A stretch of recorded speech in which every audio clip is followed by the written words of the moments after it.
They searched for him in the dark folds of the Hindu Kush, in the maze-like alleys of Abbottabad, and through the encrypted whispers of global surveillance. To comprehend Osama bin Laden, the figure who indelibly marked the early 21st century with acts of terror, we must commence not in a cave or a compound, but within the confines of a privileged upbringing. This analysis seeks to document his trajectory, offering an objective historical perspective for students, historians, political analysts, and the general public.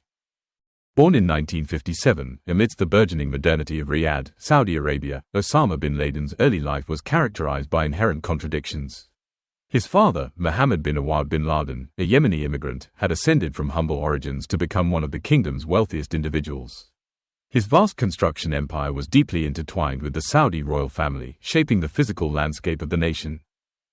Osama's mother, Hamida al-Attaz, a Syrian teenager, was one of Mohammed bin Laden's numerous wives. Her eventual separation from his father's household left Osama navigating a complex familial structure, caught between diverse cultural influences and the expectations of a powerful dynasty. This early environment, while materially abundant, presented a unique psychological landscape. His upbringing was marked by significant affluence, a stark contrast to the austere image he would later project. His youth was not defined by hardship or violence, but by access to private education, recreational pursuits like football, and an early exposure to classical Arabic poetry. Among his numerous half-siblings, Osama was noted for his introspective nature, demonstrating a pronounced inclination towards religious studies rather than the commercial ventures that defined his family. He dedicated himself to memorizing verses of the Quran with a quiet intensity, a pursuit that hinted at a deepening spiritual conviction. This period saw the gradual formation of a distinct worldview. While outwardly conforming to the norms of his privileged class, an internal divergence began to manifest.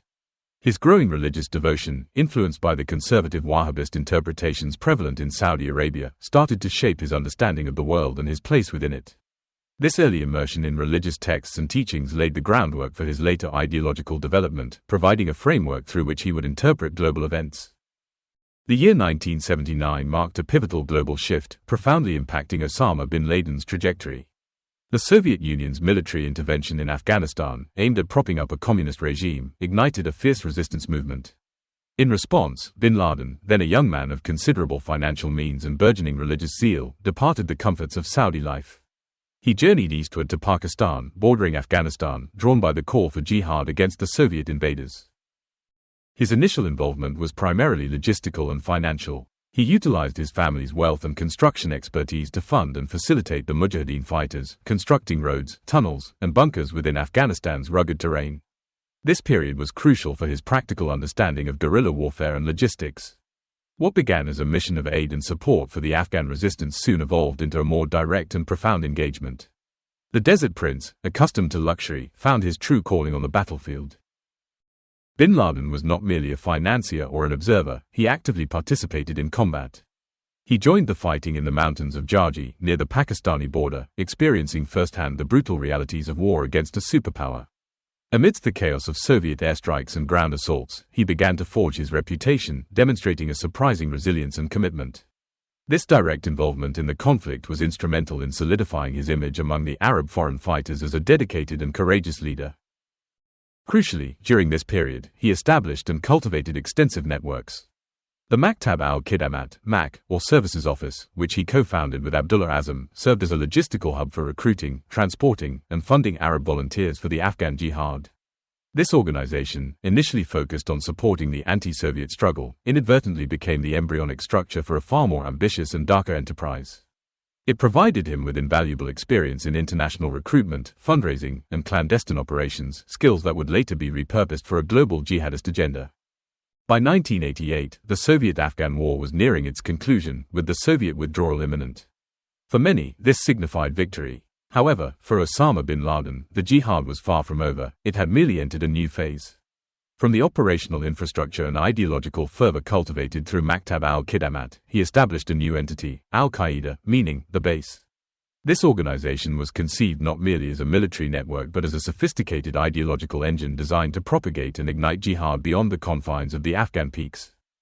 Al-Qaeda's foundational ideology was rooted in a radical interpretation of Islamic texts, advocating for a global struggle against perceived enemies of Islam.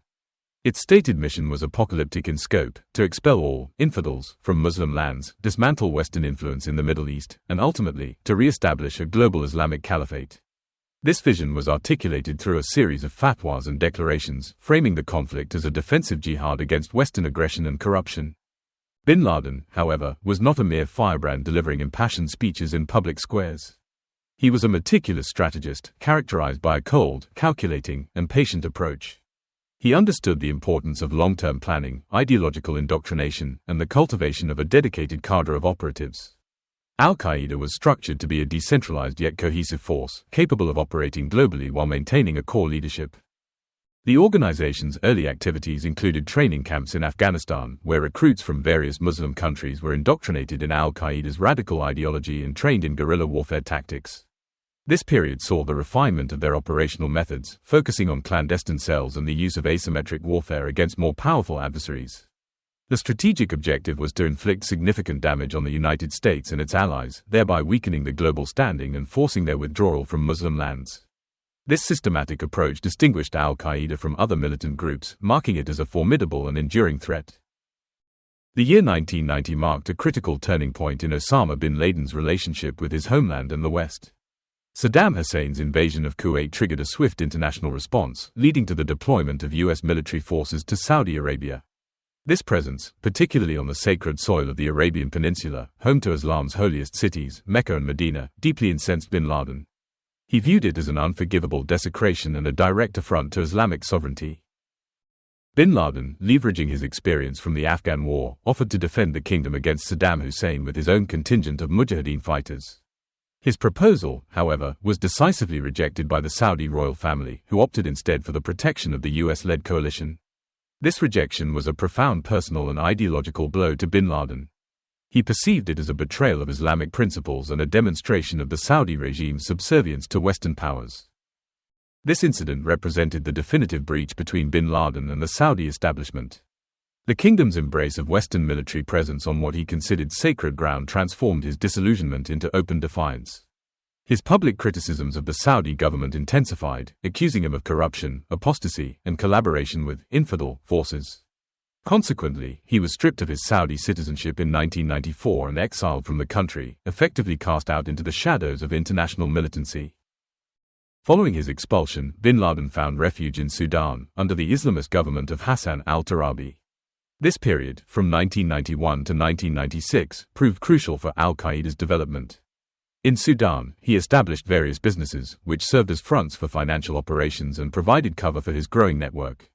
He used this time to consolidate Al-Qaeda's structure, recruit new members, and plan future operations. The relative freedom and support he found in Sudan allowed him to expand his global reach, transforming Al-Qaeda from a nascent organization into a more sophisticated international terrorist entity, patiently plotting its next moves against its perceived enemies. The period following his expulsion from Saudi Arabia and his relocation to Sudan saw a significant escalation in Al-Qaeda's operational tempo and ambition. Bin Laden's rhetoric became increasingly focused on the United States, which he identified as the primary orchestrator of Western influence in the Muslim world and the ultimate source of the Saudi regime's perceived apostasy. This shift marked a clear transition from regional grievances to a global jihadist agenda targeting American interests.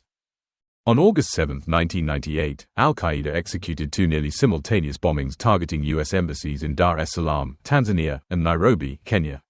The coordinated attacks resulted in catastrophic casualties, claiming the lives of over 200 individuals, including 12 Americans, and wounding thousands more. The scale and precision of these attacks demonstrated Al-Qaeda's growing capability to project power far beyond its immediate operational bases. These bombings brought Osama bin Laden, then residing in Taliban-controlled Afghanistan, into sharp focus as a primary threat to American national security. He had previously issued a fatwa in 1996, titled Declaration of War Against the Americans Occupying the Land of the Two Holy Places, explicitly calling for attacks on U.S. military personnel.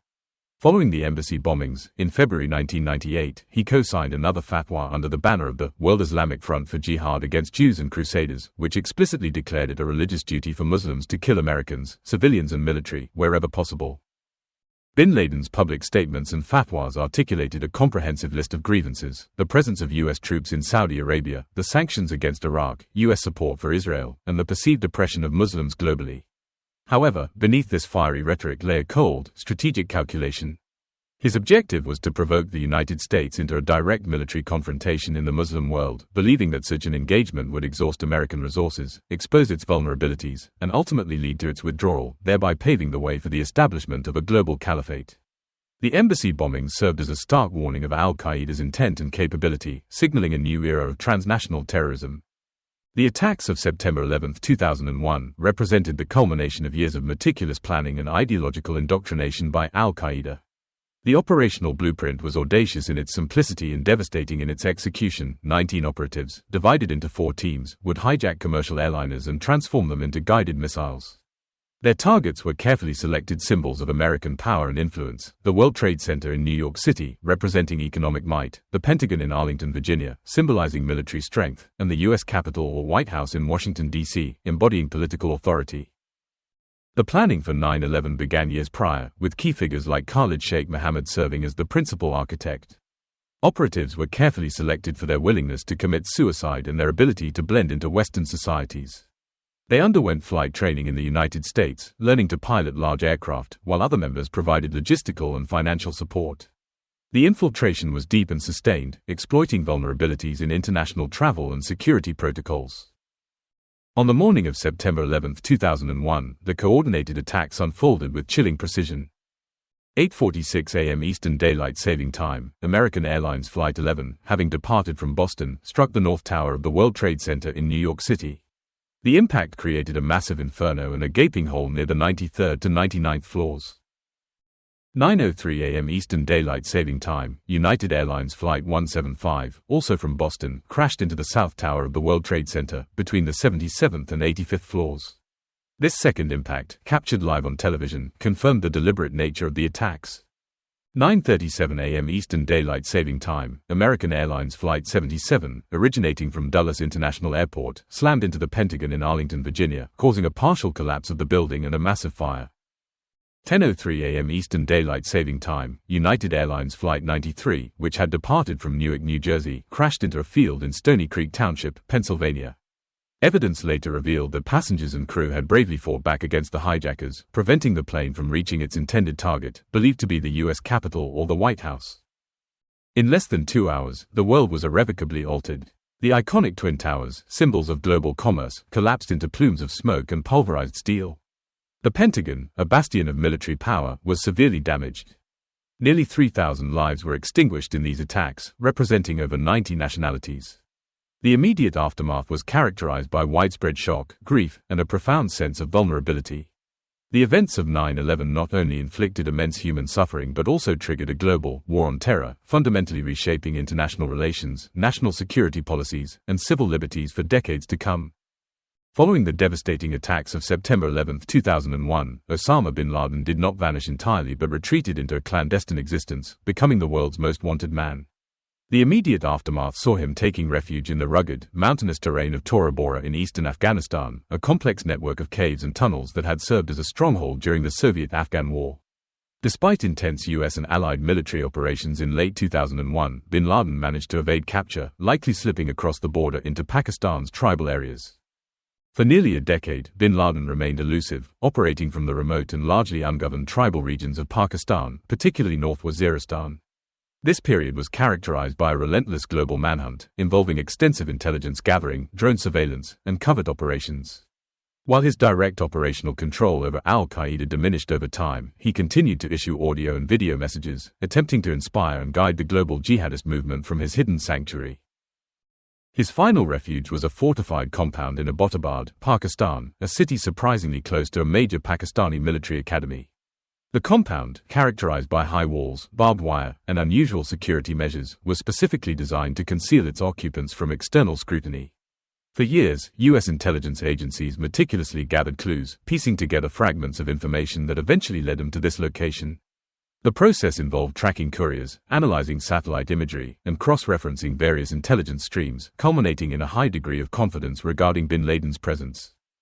On the night of May 1, 2011, May 2nd in Pakistan, the culmination of this decade-long hunt unfolded. Operation Neptune Spear, a highly classified raid conducted by U.S. Navy SEAL Team 6, was launched. 2 stealth helicopters transported the elite Special Forces unit deep into Pakistani territory. The operation lasted approximately 38 minutes within the compound. A burst of gunfire confirmed the engagement, and within minutes, Osama bin Laden was killed. His body was subsequently transported by helicopter and later buried at sea, in accordance with Islamic rites, to prevent the creation of a shrine. The successful execution of the raid marked a significant victory in the war on terror, bringing an end to the life of the architect of 9/11. The death of Osama bin Laden in 2011, while a significant operational success for counter-terrorism efforts, did not signify the end of the global jihadist movement he had inspired. Instead, Al-Qaeda, though decapitated at its apex, proved to be a resilient and adaptable organization. It fractured into regional affiliates and inspired new, more brutal iterations of radical extremism. From its ideological bones and operational methodologies rose new horrors, most notably the Islamic State of Iraq and Syria, ISIS, which surpassed Al-Qaeda in its territorial ambitions and extreme violence. Bin Laden's true legacy is far more insidious and pervasive than merely being the architect of 9/11. His actions and ideology fundamentally reshaped geopolitics, leading to prolonged conflicts in Afghanistan and Iraq, and contributing to instability across the Middle East and North Africa. He effectively corroded traditional state borders, fostering a transnational jihadist movement that transcended national allegiances.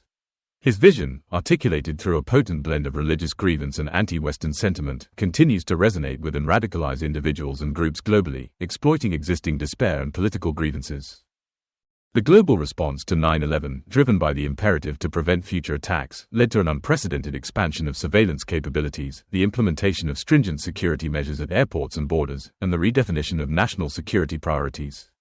This war on terror has had profound implications for civil liberties, international law, and the conduct of foreign policy, creating a world gripped by heightened security concerns and the long echo of bin Laden's strategic vision.